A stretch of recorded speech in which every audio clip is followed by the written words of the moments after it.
Hello everyone, and welcome back to our channel, your number one source for fearless South African political analysis, deep dives, and uncensored truth. If you're new here, don't forget to hit that subscribe button, like this video, and comment below with your thoughts. Today, we tackle a political shake-up that could redefine the internal dynamics of one of South Africa's fastest-growing political movements, the uMkhonto weSizwe, MK, party. The story is intense, layered, and signals more than just a routine reshuffle. It's about power, discipline, and a young party's struggle to maintain order in the face of rising public scrutiny. In a dramatic turn of events, Floyd Shivambu, once seen as a rising star within the MK party ranks, has officially been demoted from his position as Secretary General. This comes after a highly controversial and unsanctioned visit to fugitive prophet Shepherd Bushiri in Malawi, an act that not only shocked the party but also exposed deep internal questions about discipline, leadership accountability, and strategic alignment.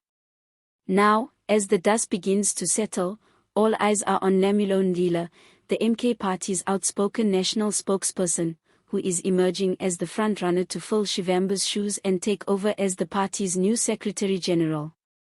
Let's take a step back and unpack what exactly happened, and what it means going forward.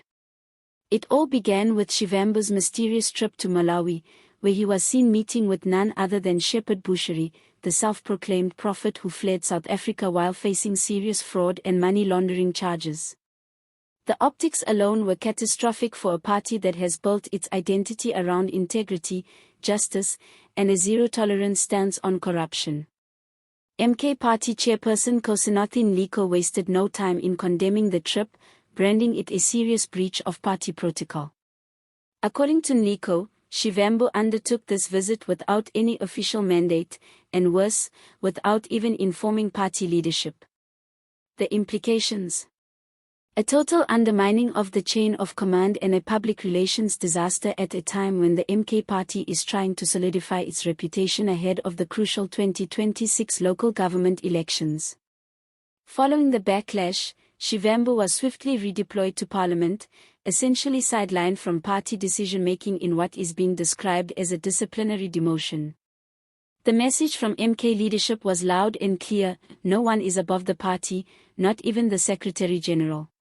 Enter Nhlamulo Ndhlela.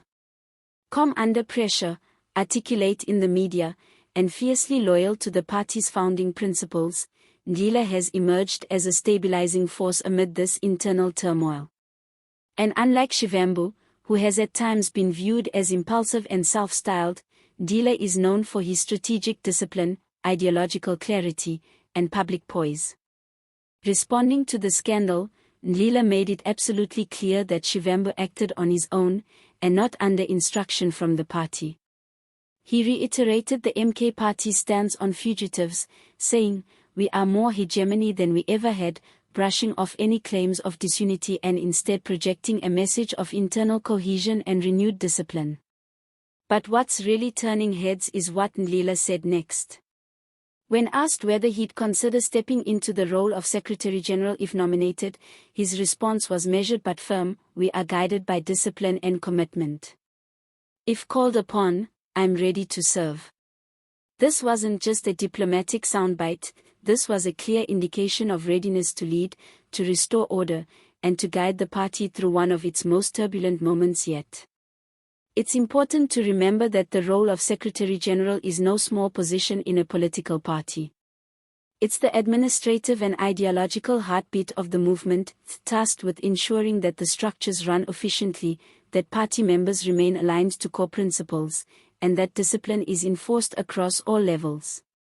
Shivambu's removal isn't just about a disciplinary action, it's also about safeguarding the MK party's image at a critical moment.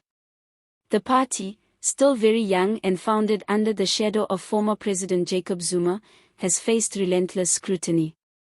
From financial scandals to accusations of populism, the party's ability to survive and thrive depends largely on internal unity and the perception of moral leadership. Ndhlela brings that to the table. He's been the face of the party's toughest public battles.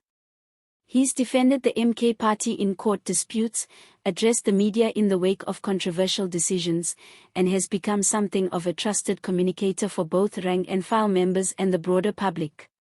If appointed, his role will likely focus on rebuilding trust, tightening internal controls, and steering the party into a more mature and disciplined political force.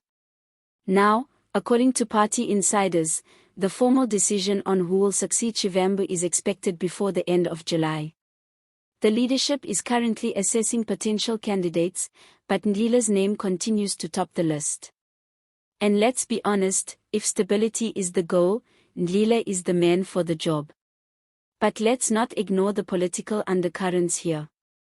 Shivambu's fall from grace may signal more than just individual misconduct. It may also be a warning shot to others within the MK party who may be tempted to stray from party lines or use their positions to pursue personal agendas. The party has grown rapidly, but with growth comes the risk of fragmentation. By moving swiftly against Shivambu, the MK leadership has made it clear, loyalty, not ambition, will be rewarded. There's also the looming question of how this will affect MK's electoral strategy for 2026. With municipal and local elections just over a year away, the party cannot afford internal instability. Voters are watching closely, not just the promises politicians make, but how they discipline their own when rules are broken. If Ndhlela does take the Secretary-General role, expect a tighter grip on internal messaging, stronger ideological enforcement, and a renewed focus on grassroots mobilization. So, what happens next? We wait for the formal announcement. But in the meantime, the MK party appears to be regrouping and recalibrating. And if Nhlamulo Ndhlela is appointed SG, it might just be the beginning of a new chapter, one marked less by controversy and more by consolidation. What do you think? Was the MK party right to demote Floyd Shivambu over the Bushiri visit? Is Nhlamulo Ndhlela the right choice to bring discipline back into the party? And what does this say about Jacob Zuma's influence in the background? Let us know in the comments below. If you enjoyed this analysis and want more content like this, don't forget to like, subscribe, and hit that bell icon so you never miss an update. Thank you for watching. Stay informed, stay curious, and as always, see you next time.